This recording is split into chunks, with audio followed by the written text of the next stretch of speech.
What's up? It's Tiffanie Lanelle. You are listening to Tiff Talks. I have got a lot in store for the day. It is a beautiful, bright day in Atlanta. It's a little chilly, but bright. So, because it's a lot of information, I try to, I'm going to try to be as lively as I possibly can, wake you up a little bit on this fresh Monday morning. So join me. I've got a lot to cover. So little time.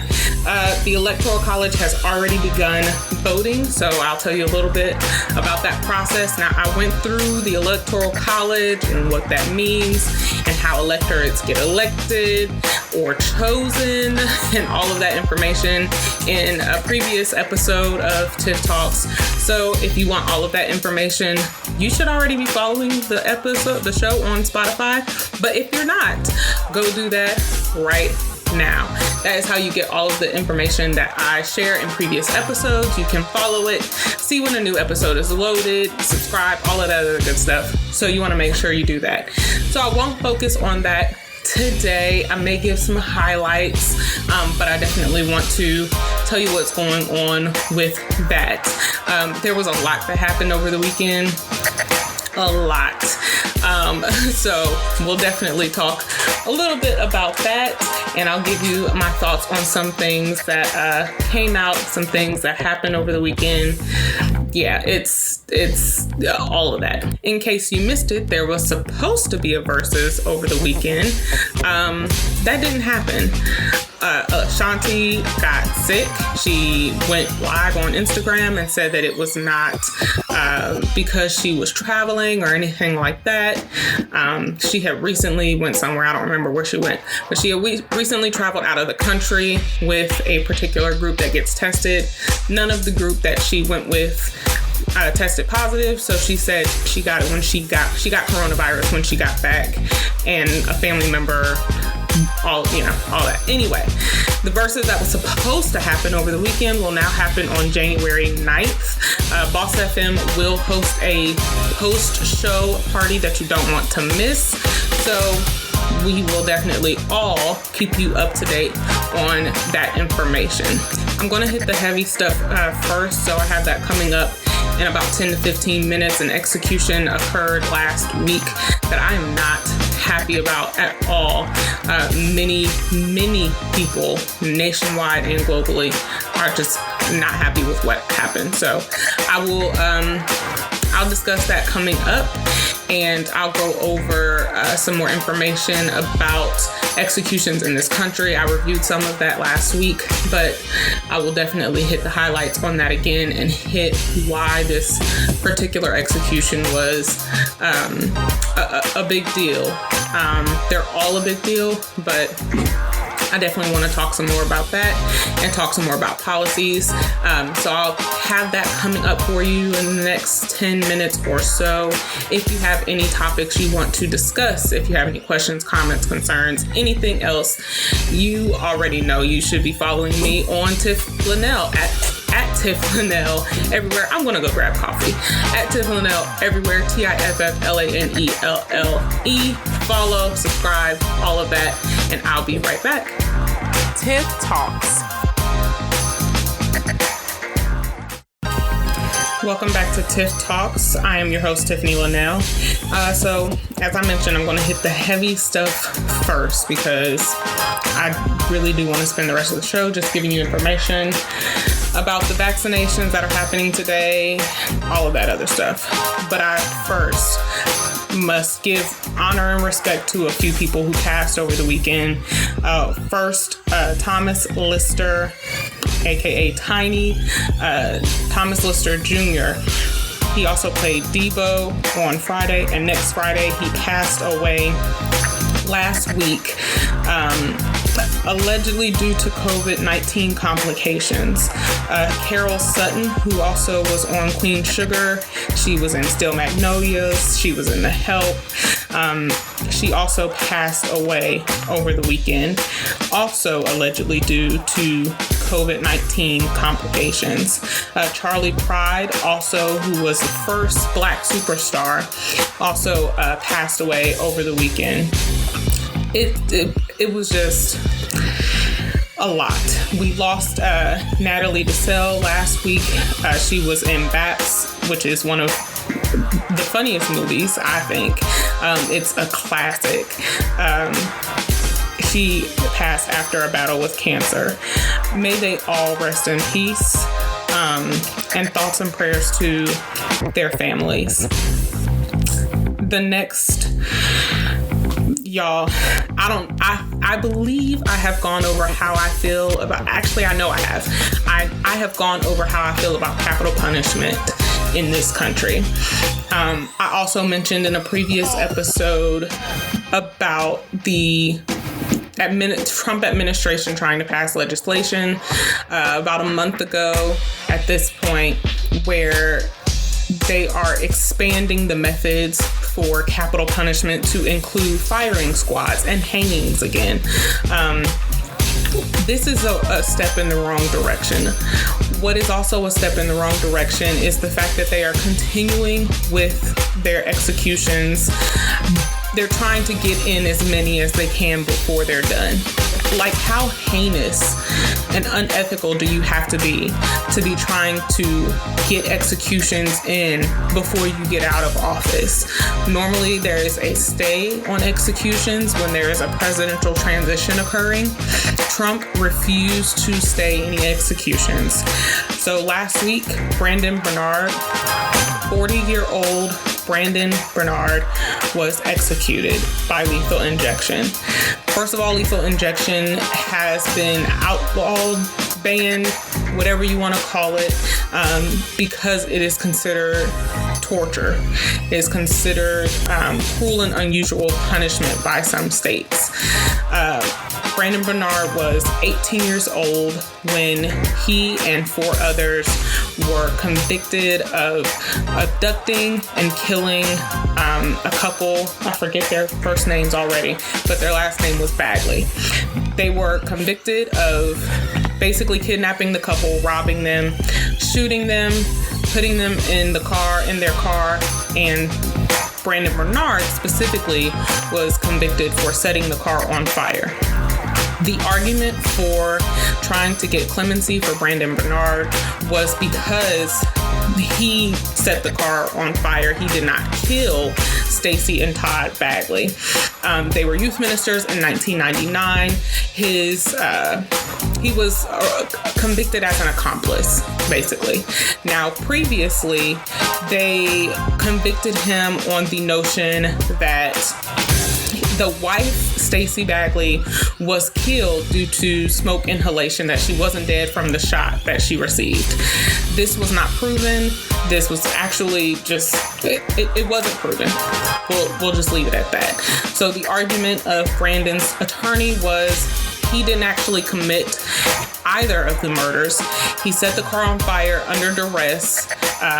Christopher Valva, I know I'm not saying that right, was executed in September. He is the one who actually shot the Bagleys.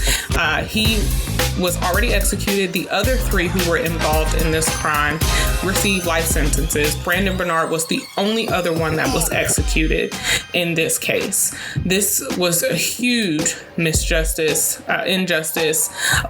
Celebrities, including Kim Kardashian, which, whatever, but she's helping, so we'll go with that. Kim Kardashian, among other celebrities, organizations, civil rights groups, everything were trying to get a stay on Bernard's execution. I want to pay some respect and play his last words. So here's the last interview with Brandon Bernard. I'm locked up in my room 23 hours a day. That's been the case for 17 years. I have learned to entertain myself, to keep myself motivated in here. And I've done all kinds of things. I read a lot. And I do crochet blankets and scarves, and I do hats, all kinds of things. It just feels good to create something. I practice the guitar. I feel like I'm getting better, but that's up for debate. But I keep doing it. And I write.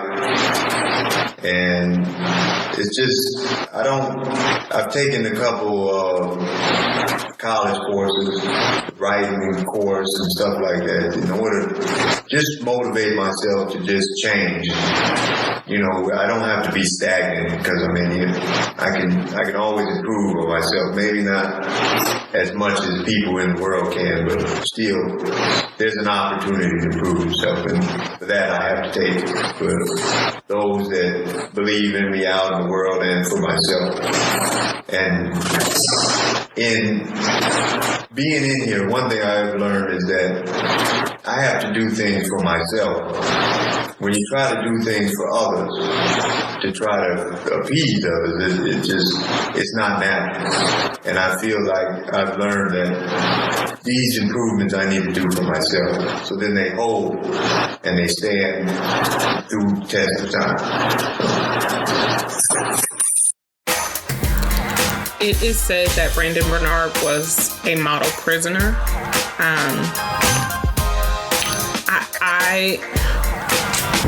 I have said it before. I will continue to say it. I do not believe in capital punishment. I do not believe in the death penalty.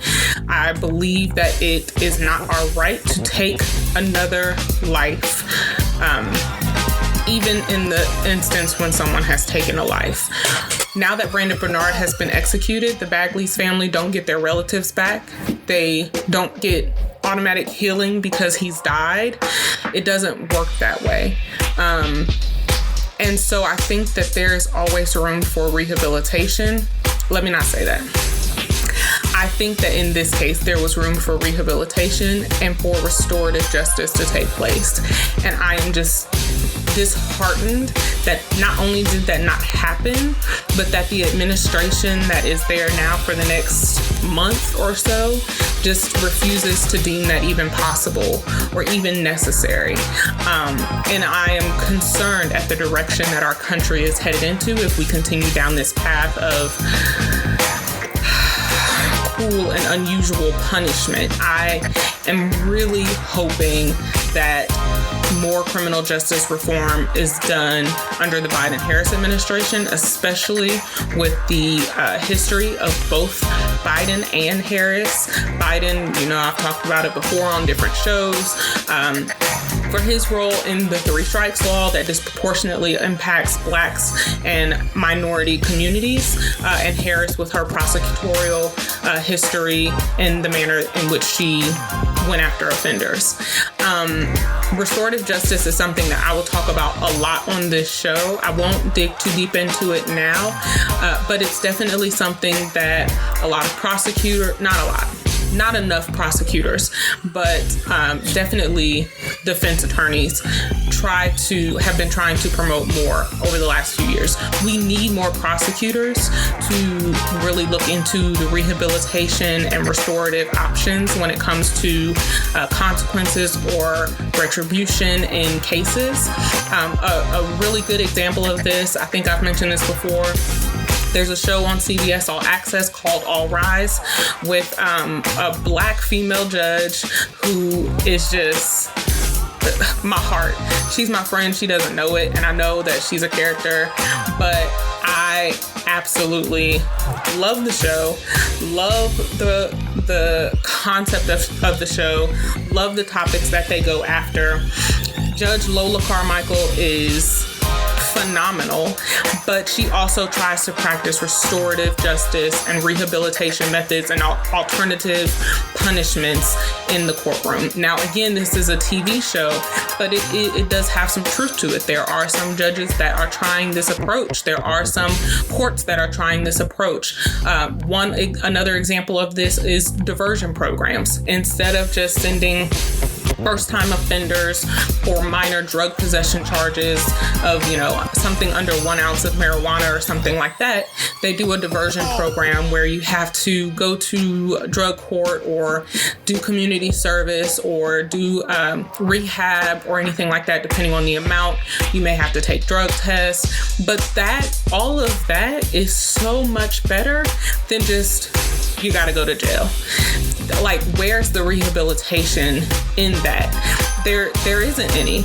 And so I think that if we can kind of shift our if we can shift our focus more to restorative justice, rehabilitation efforts, which is what the prison system, quote unquote, should be about, we could take mass incarceration down significantly. We could address some of the public health concerns that are within the prison system. We could increase education and further development opportunities within the industrial prison complex. These are vast goals, but executions are not a step in that direction. And that is my concern. Another concern that I have with capital punishment is there have been instances where a sentence gets commuted or basically reversed after someone has already been executed. You can't bring that person back. You just killed someone for a crime they didn't commit. And so while Brandon Bernard in this case was involved, he was involved as an accomplice. And yes, what he did was absolutely wrong. He should not have set the car on fire. But science has proven, statistics have shown, the brain is not fully developed at 18. And I think that it is high time we really start looking into programs for juvenile lifers or for juveniles who are on death row and see what possibilities there are for rehabilitation. That is my belief. I don't plan to ever change that belief. I have even said if anything ever happened to me, don't kill them. Like, it won't bring me back. It will serve no purpose. It will bring no justice. It will bring no healing. Now, if they're just crazy and some lunatic, again, that's where we go into mental asylums and programs and things like that. That's a whole different track. But death does not become death. It doesn't, there's no equation for me. That's it on the heaviness. Yeah. Coming up, I'll tell you more about the vaccines that have been, I'm not going to tell you too much because I don't really want to talk about it too much, but I'll give you an update on that. And then I'll tell you more about the electoral college vote that's going on today. So you don't want to miss that. And so much more. Keep it locked. You are listening to Tiff Talks. Agree? Disagree? Be heard. Record your feedback on today's show and email it to info@tifftalkshow.com. You may hear yourself on a future show.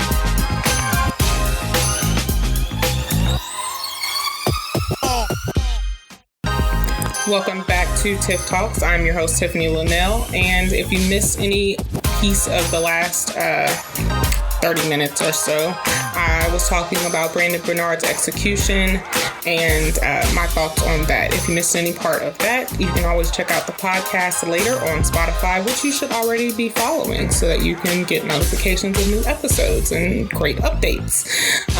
So today I'm going to I'll gloss over the vaccine. So first vaccines, non-trial vaccines are being administered today in the U.S. I was watching the news earlier this morning, and Governor Cuomo in New York was talking to the doctor and the health department, and they did an administration of the vaccine live. Here are my succinct thoughts. I don't care. I'm glad healthcare workers are getting the vaccine. I'm glad that the vaccine has arrived. I'm glad it's been approved. I'm praying it works. I'm praying there are no side effects that are long-term or anything like that. I'm still just apprehensive about everything that they're saying, the efficacy rate and any long-term impacts, because it has been such a short runway of trials and testing and development. There's just some apprehension. I really do pray it works. I really do pray all of my fears and all the fears of all of my friends and circles and other people I know, I hope we're all wrong. I really do.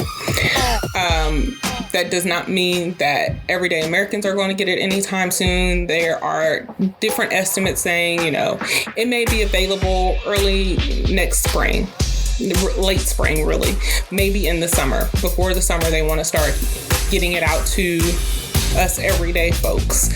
I still don't know how equitable that disbursement is going to be, and I'm very much looking forward to seeing how that's done. In other news, the Electoral College has started voting this morning, with some of the first states casting their votes or meeting to cast their votes at 10 a.m. Now, before, when we were talking about the Electoral College, we were talking about 270 being the key number that you need. Today, we are just making sure that Biden gets confirmed. This whole process today is written into the Constitution. I could go over the article and all of that, but that's not really that important. The important piece is our Constitution does not guarantee us as citizens of this country an election. That is the insane part. The election is actually not written into the Constitution, not in the way that you would think. This is just like our tradition. But there are such things for the Electoral College called faithless voters. Electorates, long story short, are chosen differently by different states. Stacey Abrams, for example, is an electorate in the state of Georgia. Faithless voting means they go in and, let's say, Stacey Abrams lost her complete mind, or the Clintons where they live, they are also electorates in their state. Cuomo is an electorate in New York. Let's say they all completely just had a complete mental breakdown and decided they didn't want to vote for Biden. They voted for Trump when they cast their electorate vote today. They would be considered faithless voters. The electorates are chosen by the party long before Election Day. They are all expected. Biden is expected to be confirmed today. Let me just say that. We do not anticipate any issues with Biden being confirmed today.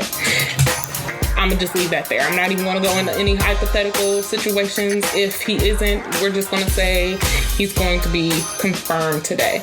Now, voting already is Arkansas, Delaware, Illinois, Iowa, Kentucky, Mississippi, Nevada, Oklahoma, and South Carolina, with other states going throughout the end of the day. What does this look like? It looks like all of those votes that we were talking about during the election.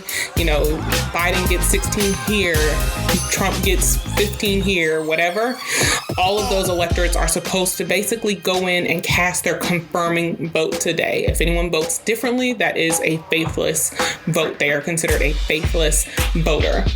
So we're not expecting any issues today.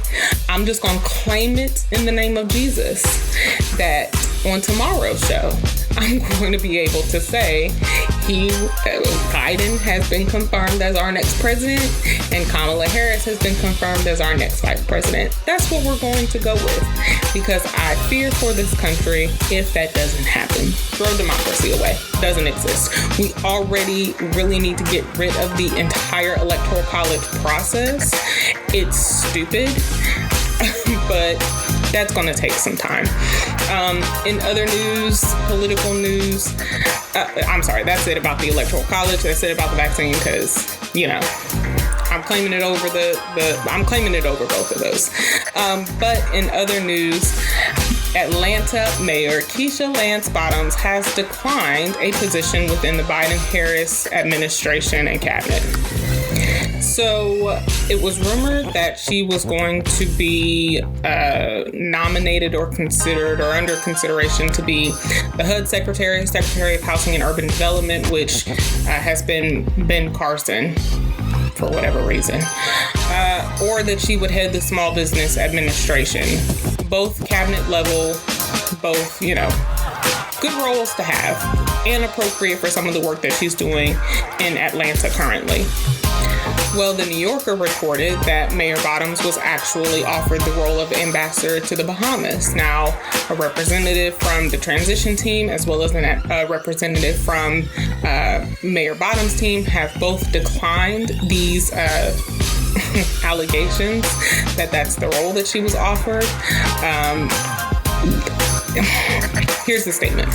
Mayor Keisha Lance Bottoms was honored to have been offered a role in the cabinet, which she respectfully declined. The mayor's focus remains on the people of Atlanta and the great state of Georgia. Now, If Mayor Bottoms had been offered, hypothetically, if she had been offered the role of U.S. ambassador to the Bahamas, what would that have looked like? And why would she decline it? Well, first things first, going from... it's a downgrade. I don't know any other political way to say that. It would be a step down. The very long name of U.S. Ambassador is Ambassador Extraordinary and Plenipotentiary of the United States of America to the Bahamas, aka Ambassador to the Bahamas. What does that mean? She would oversee, or whoever, gets the position, will oversee the relationship between the United States and the Bahamas, which could use some work. It's been a little, it could use some work. For example, that whole fire festival situation that happened last year, where the white guy went to the Bahamas and basically used all of the wonderful people in the Bahamas, used the resources, used the land, and then left them destitute. Yeah, that hasn't been rectified. So they don't have a good taste in their mouth from us right now. That among other things. So if it had been Mayor Bottoms would have had to move to Nassau, which is the capital of the Bahamas, and basically handle all of the relationships and policy between the United States and the Bahamas. If she had done that, she probably would have taken a pay cut, and she would have had to move her whole family to the Bahamas.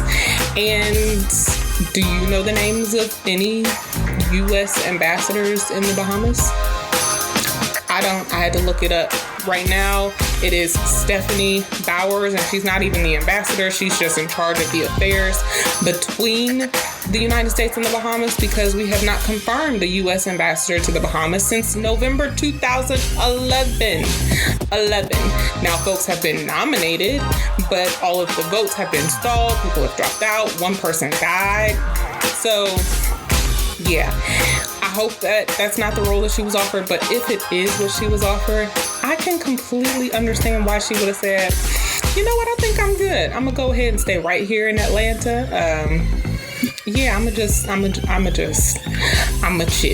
I'ma chill right here.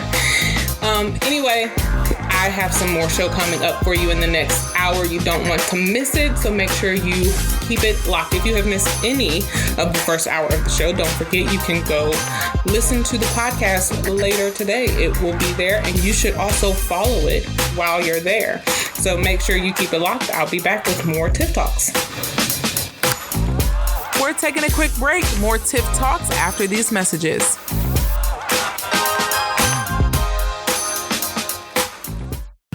Welcome back to Tiff Talks. I am your host, Tiffanie Lanelle. If you missed any of the last hour of the show, don't forget to listen to the podcast later. If you are already listening to the podcast, then I hope you have already hit follow so that you can get updates on new episodes when they are released.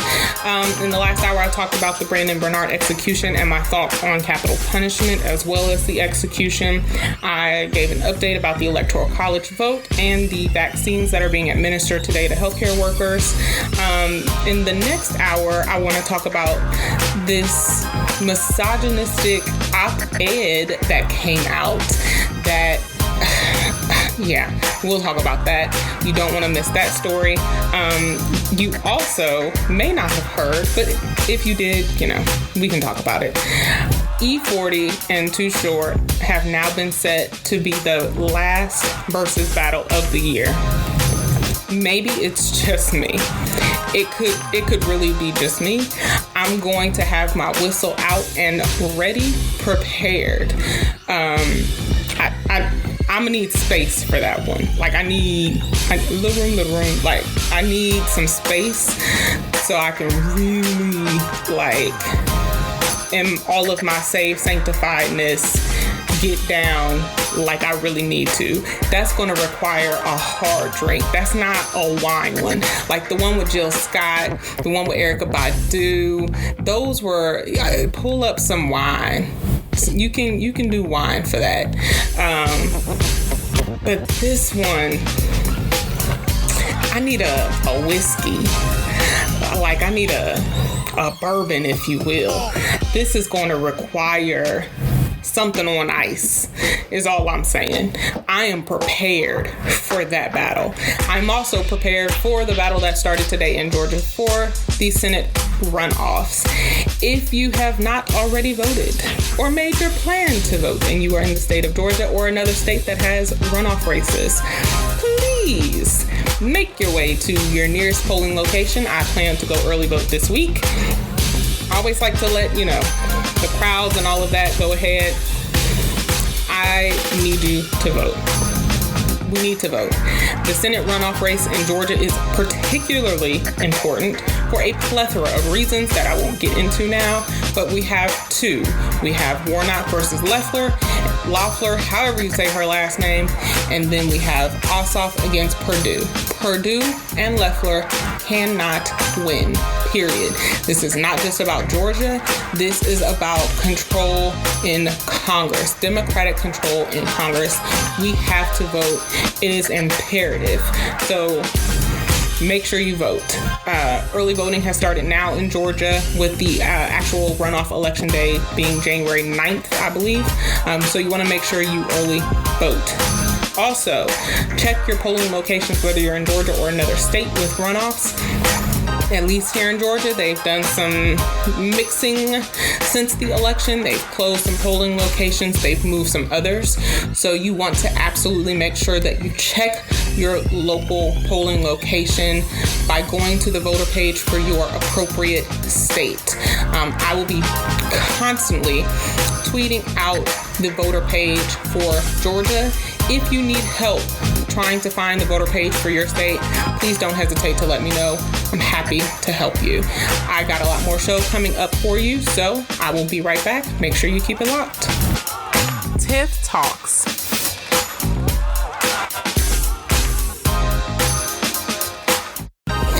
All right, you are listening to Tiff Talks with Tiffanie Lanelle. I have...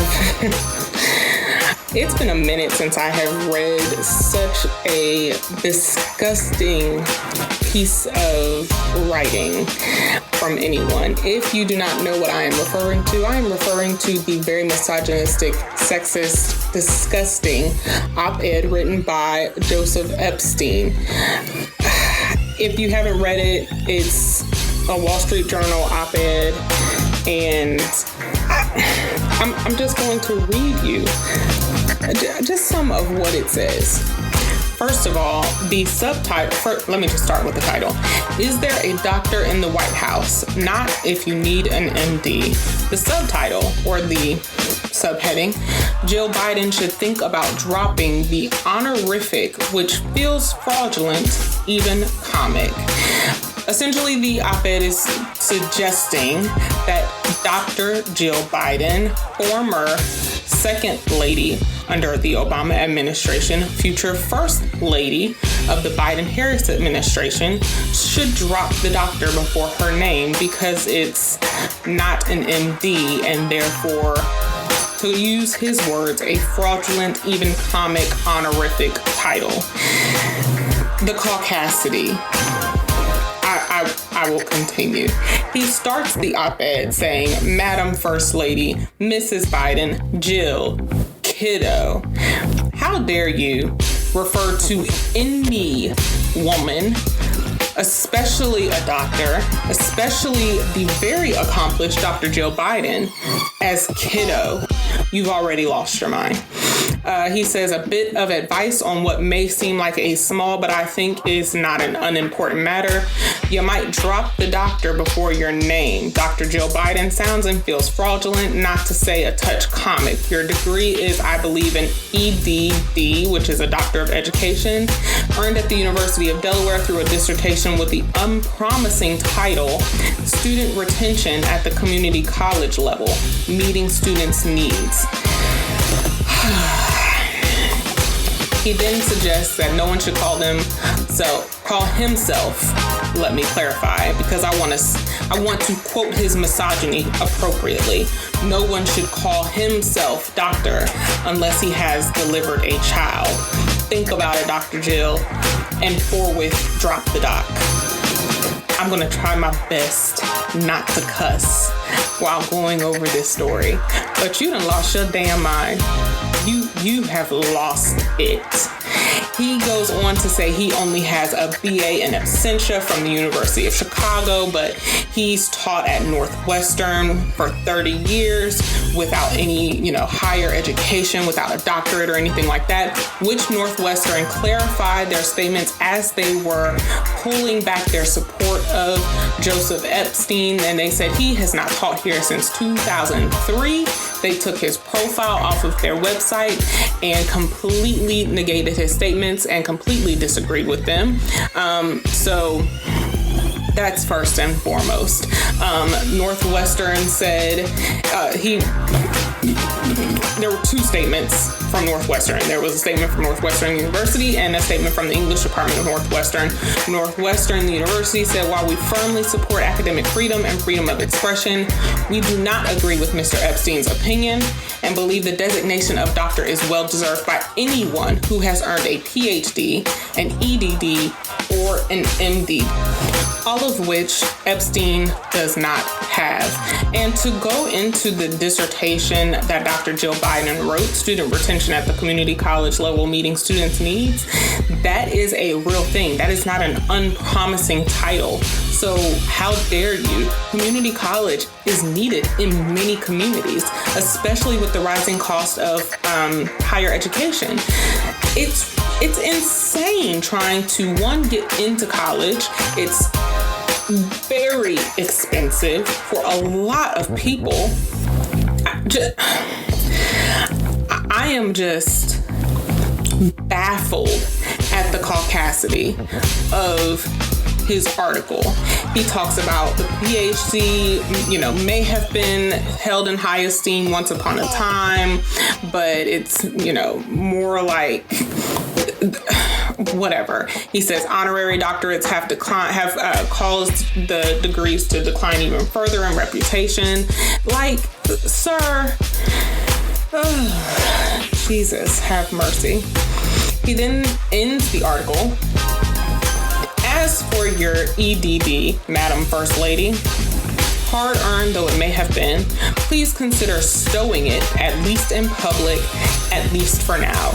Forget the small thrill of being Dr. Jill Biden and settle for the larger thrill of living for the next 4 years in the best public housing in the world as First Lady Jill Biden. What an asshat. Like, if you don't go sit your 83-year-old misogynistic ass down somewhere, what is wrong with you? Where do you get the caucasity, the pure gall to speak to someone in this way, much less put it in writing, much less publish it, and on the Wall Street Journal? And then the Wall Street Journal has done nothing to, in my opinion, now, it's journalism. We all have the right to freedom of speech and all of that. But to double down on it, an editor blamed cancel culture. Epstein himself tried to explain away, saying, it was just comedy. His exact statement to CNN was, no comment apart from saying that I thought mine a lightly humorous piece, but I fear there isn't much humor in the world, especially among the politically correct.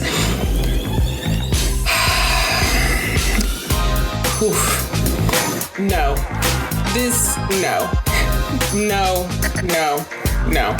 This far exceeds humor. This far exceeds comedy.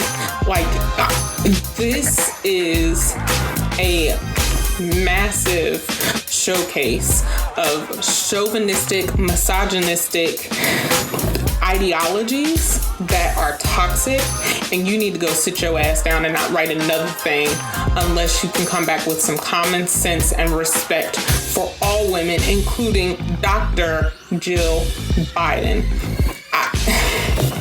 I don't even, like, how do you,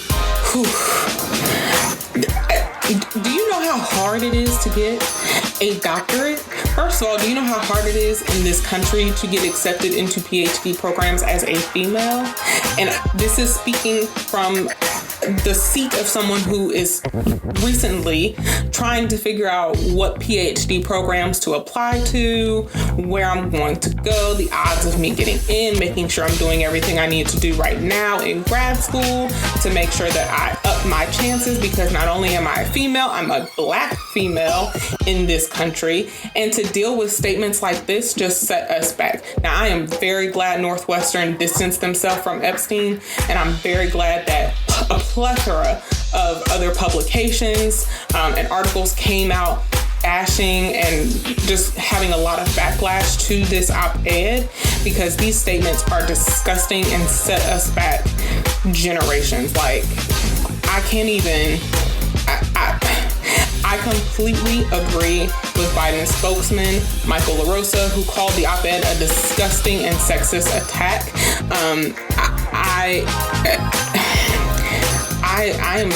I'm truly baffled. Like, I'm truly baffled. Dr. Jill Biden did respond to the op-ed with a tweet. On Sunday, she tweeted, "Together we will build a world where the accomplishments of our daughters will be celebrated rather than diminished." We just elected a Black Indian American woman as our vice president.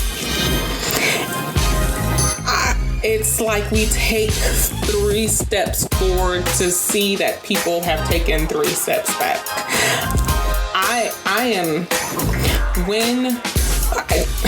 So many questions, so many grievances. I definitely want to hear y'all's thoughts on this. Some of you have already given plenty of thoughts on social media. I am truly baffled at the audacity of Joseph Epstein, to write such a flagrant display of misogynistic opinions and ideologies. Get over yourself. Go have a seat somewhere and stop writing. Just cut it out. That's all I've got for that. Seriously, I don't even have anything else. I've got more show coming up for you. You don't want to miss it. If you have thoughts, comments, questions, even if you disagree with anything I just said, I definitely want to hear it. I want to hear your thoughts on this op-ed. I want to hear anything you have to say. Not just about this op-ed, but if you have any comments on anything that I've discussed during the show, the Brandon Bernard execution, the electoral votes, the first vaccines being sent out, the versus battle coming up, and the dancing that I plan to do with a good drink in hand, I definitely want to hear your thoughts. Otherwise, I got more show coming up for you. If you're listening to the podcast, you should already hit follow. If you are listening to this live, then you should go hit follow. That way, if you miss any piece of the show today, you can go check it out and take a listen later. And you can listen to previous episodes and get notified of future episodes. You are listening to Tiff Talks. I am your host, Tiffanie Lanelle, and I will be right back. Agree? Disagree? Be heard. Record your feedback on today's show and email it to info@tifftalkshow.com. You may hear yourself on a future show.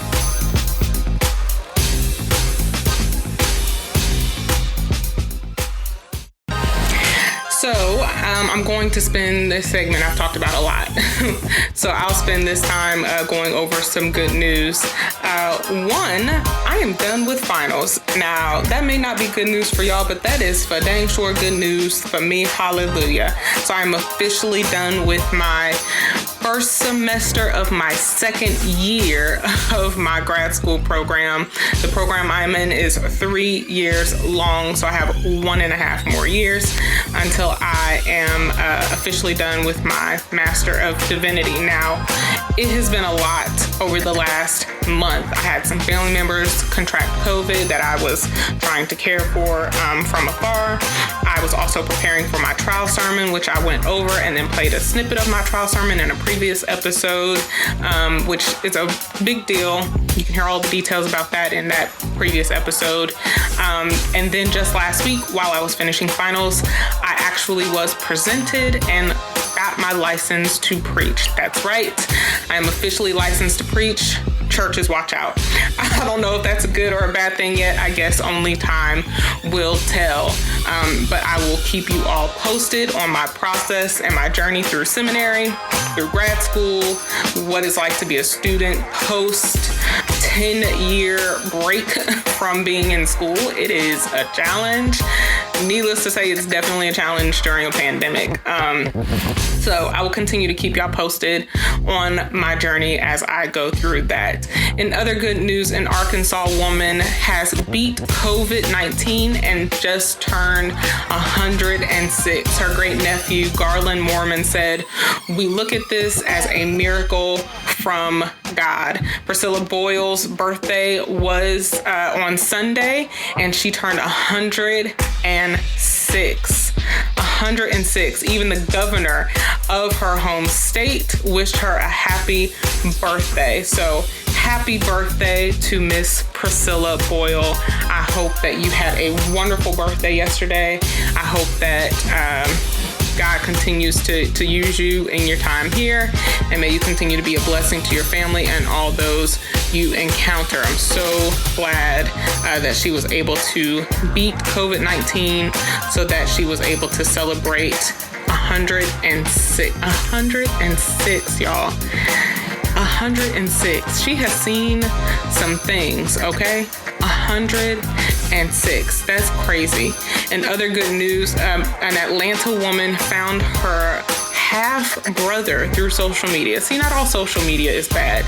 Lindsay Henderson, who is 34 and lives in Cumming, found out when she was a teenager that she had a younger sibling, but the only thing she knew about the younger sibling was that he had been adopted. He was born in Tennessee, had later been adopted, and went by Dan. She put out calls on social media trying to search for her brother, who was taken from her biological mom when he was 10 months old and placed for adoption. They found each other by chance. One of the things that she said was there was a chance that I could get sued because it was a closed adoption. But at that point, I had already invested so much time in searching for him and wanting to find him and wanting to know who my brother is. I just decided it was a 50-50 chance. She took a chance, put out some calls, did the work. Within 12 days, she had reconnected with her younger half-brother, whose name is Michael Williams. So congratulations to them. Happy, always happy to hear about a good ending such as that. It is almost the holidays. I don't know about y'all. I'm really trying to get into the Christmas spirit. I was listening to, so when I was a kid, my mom would play, not a kid, I was younger. When I was younger, every Christmas, my mom would pull out Donald Lawrence's Christmas album. If you haven't heard it, it's a delight. You should play it. Just go ahead and put that out there. I have a few favorite Christmas songs. Anyone who knows me knows. One, I must hear some Donald Lawrence. I need, my mom's favorite song from the Donald Lawrence Christmas album is Little Drummer Boy. But mine is I Can Hardly Wait for Christmas. I'm sorry, I Can Hardly Wait Till Christmas by the OJs. It's not Christmas until I hear that song, period. It just isn't. I also have to watch The Grinch. Not the live action one. I'm talking old school cartoon, The Grinch with the dog. I need that in my life. A new tradition of mine is also to watch Elf. I think Will Ferrell in Elf is hysterical, and it gives me great, solid pleasure to watch that movie with a cup of cocoa. If you have not seen that, if you have not seen the original Grinch, first of all, I don't know what you're doing, but you gotta watch these. These are like great traditions to get into the Christmas mood and the Christmas spirit. I try not to listen to Mariah Carey, and I'm gonna be honest, it's because I used to work in, now I'm gonna name it, I don't care. I used to work in Bath and Body Works a long time ago, and they used to play Mariah Carey's Christmas songs out, and I vowed I never wanted to hear them again. So nothing personal against Mariah Carey, even though I heard a Christmas special wasn't that good. I just don't want to hear it. But I want to hear what your Christmas traditions are. What gets you in the spirit? What gets you in the mood? What gets you ready to just open all the presents, drink all the cocoa or eggnog, spiked or not spiked, whatever fits your fancy? And what just gets you ready for the holidays? For those who celebrate Kwanzaa or Hanukkah or anything else, what are some of your traditions, whether they be yours or your family's? Send them to me. I definitely want to hear them at Tifflanelle, TIFFLANELLE. Make sure you follow and subscribe. Make sure you follow the podcast on Spotify. For now, my other top song, it's not Christmas until you hear this, period, is Donny Hathaway. This Christmas. Gotta be played. Like, period. So, fortunately, if you're listening to the show live, I'm going to play it for you next to try and start your week off right, get you in the Christmas mood. If you're listening to it on the podcast, make sure you listen live so you can hear some of the music that I'll get to play. Make sure you follow, subscribe, all of the things that's going to do it for me today. Enjoy your week. Whatever it is, it's not that serious, and this too shall pass. Have a blessed week. I'm out. Follow Tiffanie Lanelle on social media at Tiff Lanelle on Instagram, Twitter, and Facebook. This is Tiff Talks with Tiffanie Lanelle. Tiff Talks and the Tiff Talks podcast are registered trademarks. Each show is broadcast and powered by Boss FM. For more information on the show, podcast, or advertising, email info@tifftalkshow.com.